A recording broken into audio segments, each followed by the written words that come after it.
Okay, so our second category is above or below the horizon. So we have the rising or setting. That's the primary thing. Is it rising? Am I putting it out or am I taking it in? That's the primary factor of the houses, rising and setting. From the motivation out, from the status in. From successful things out in the world going back in, or from failures out in the world going back in. And the reaction, what happens out there will affect how you respond inwardly. How you respond inwardly will affect how confident you're going to project the next day. And this eternally goes on. And we evolve it by accumulating experiences. Our intuitions get to a point where, no, oh, that's the losing situation, or that's the bad moon. That's a dark one. I got to change that. I got to work with it differently. And always your moon is your habits, your needs and your habits. So, I mean, someone can be really sick, but if you change your habits and you put a little bit of light, happiness each day, that changes your memories tomorrow. And that happiness will accumulate. And if you do it every day and you've been happy for 5 minutes of every day for the next 30 days, wow, that's 30 days of some happiness. You can't remember the same badness because the happiness has come into it. And that happiness that you're remembering is healing energy that can fix almost any disease. So a little habit and changing a bad habit, little at a time, it really makes the moon grow in a positive way. So this is our relationship to the moon. But the moon relationship in the houses, we're looking at how this affects our houses and our worldly circumstances. But still this other path of having to grow into your moon and having it shine there, and it's a good thing. Wow, that's special to get to that. In simple terms, if you haven't forgiven your mom and you're mad at your mom, you're mad at just being born in here, you got a lot of habits to change to get positive, or you're going to keep collecting negative feelings. And I mean, it's easy from our memories to blame the things on the past, to blame what's happening now on things in the past. Even if they're caused by things in the past, it's still your memories, it's still your experiences that you attracted. It's not how come that person did that horrible thing to me, although we feel like that. It's how come I attracted that? How come that even came into my circle of being? So it comes back to our basic habits, our own sense of security to ourselves. If we feel secure in ourselves, it's easy to spread some nurturing to others. If we don't, boy, it's really, if we're feeling threatened in ourselves, it's hard to be kind to others. So when we have the division, the category above and below the horizon, the above is our social functional world where we see each other, we meet each other, we interact, we have our jobs, we have our friends, we have our enemies, we have our beliefs, we have our outlook on life, we have our joint resources and how we trust and share other people, and we have our partners. These are all of functional houses, the houses 12, 11, 10, 9, 8, 7. They're all the ones that are above the horizon. So that's the objective functional one. And then we have below the subjective personal being. We don't have to do it. It's just personal, how you take things, your personal take on things. It doesn't have to fit into the outer at all. There's always a battle between your personal integrity below the horizon and your outer integrity. So you see people, they go on to big conferences, they got a part of a big corporation, they're going to big meetings at conferences and hotels, they're away from home, and they have all this power politics going on. And because they're in these positions of power, it attracts other people. And there's often situations where you have the drink or you have the affair or whatever, where you're pressured to have to do these things against your own subjective being. You have to control your subjective feeling to be out in the world. But that diminishes your depth. And if you diminish your depth, you weaken how stable you are in the world. At the same time, if you can be really strong in yourself inwardly and have really centered in yourself and not want to fit in or not want to participate in the world. So this is just from our houses to begin with. So what happens when the moon is on one half of this or others? Well, you're going to get a lot of changes wherever the moon is. You're going to get fluctuating feelings, moods, needs.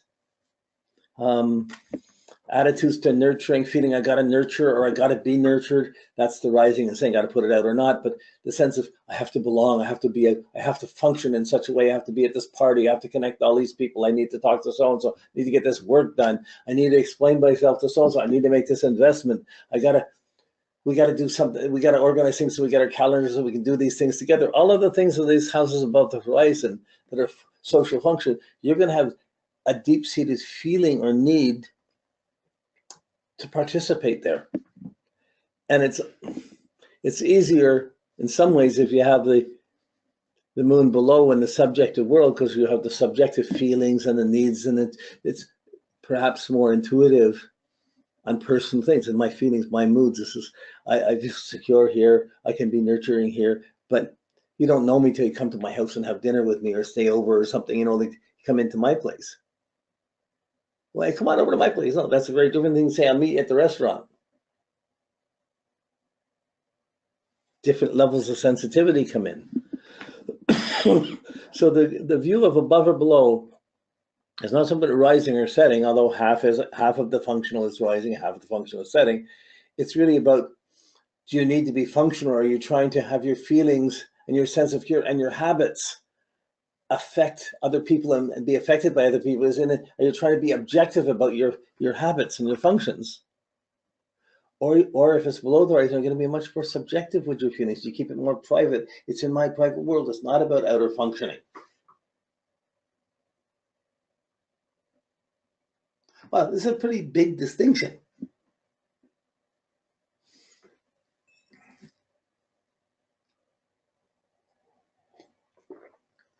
I mean, a lot of astrology, the moon's a stomach or breast. And to me, those are the grossest things. It's really your intuition, your sense of security, nurturing, your feeling, your ability to reflect on things. All of those factors are come into play by where the moon is in your chart.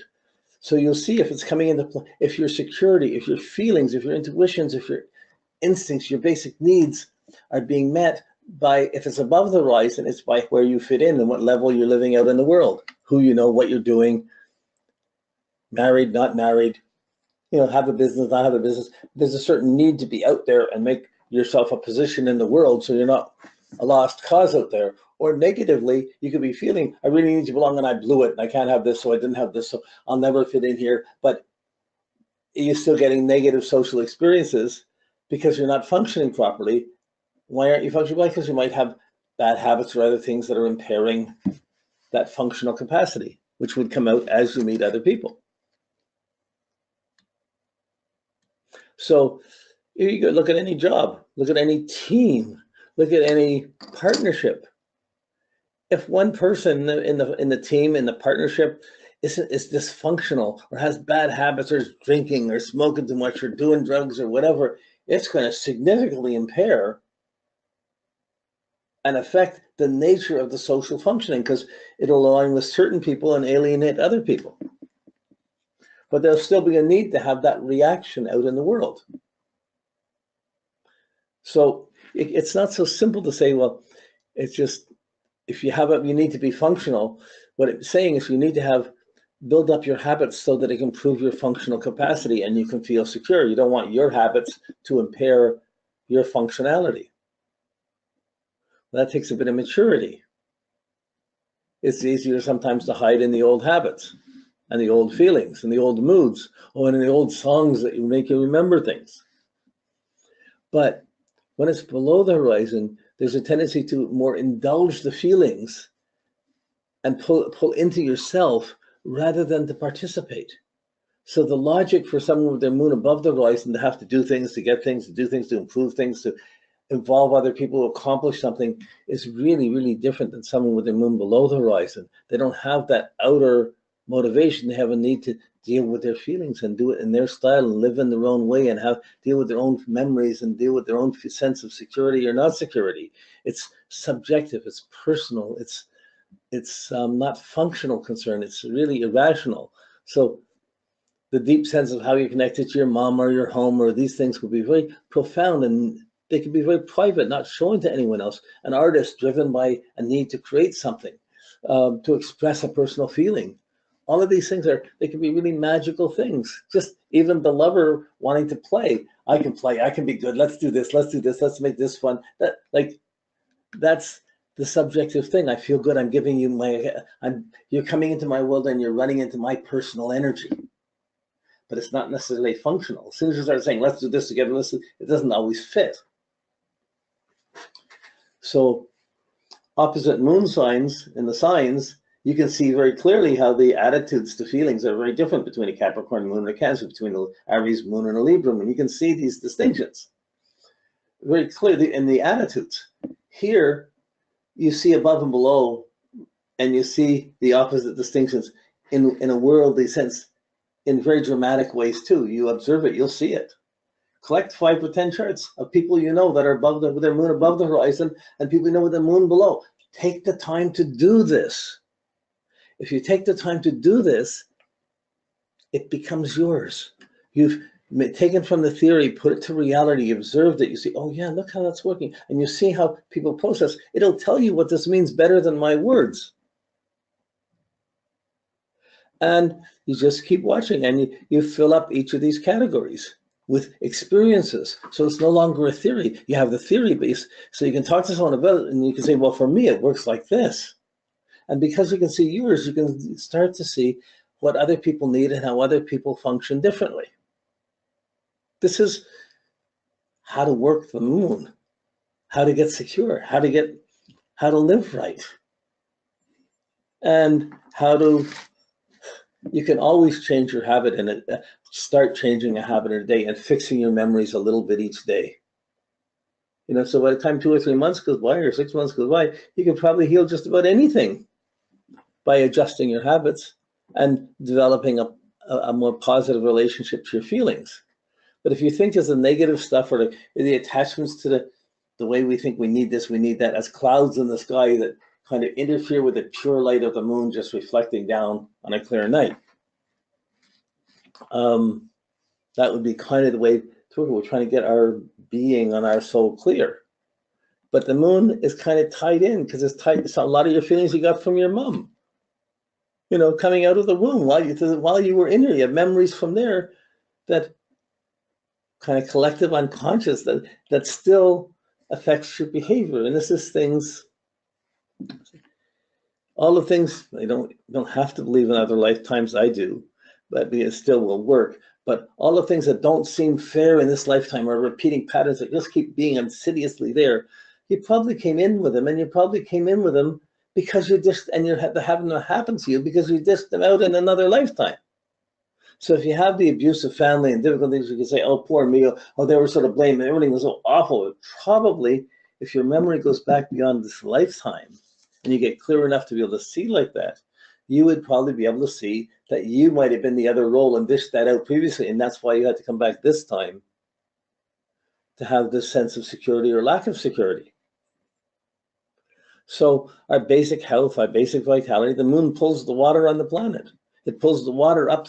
It's like there's the gravitational force of the earth, but there's the pulling, a counter-gravity to pull the water up through the roots, the stems of the plant, to pull it up so that it goes into the leaves, to pull it up so there can be fruit and a harvest or results from that plant. The same way it pulls the water up from our feet up to our brain and exerts an influence pulling us upward more than downward.